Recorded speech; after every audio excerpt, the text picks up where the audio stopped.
Good afternoon. I am Dr. Sasmita Padhy, Head of the Department, Electrical Engineering. Our department stands committed to academic excellence, research in the emerging areas like energy transition and practical training.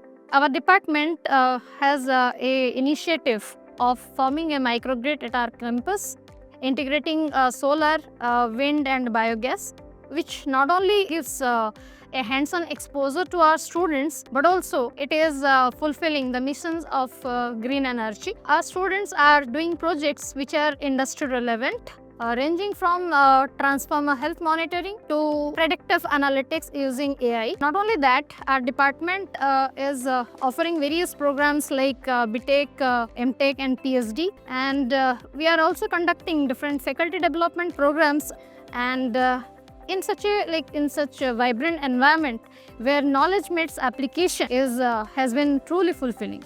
Thank you.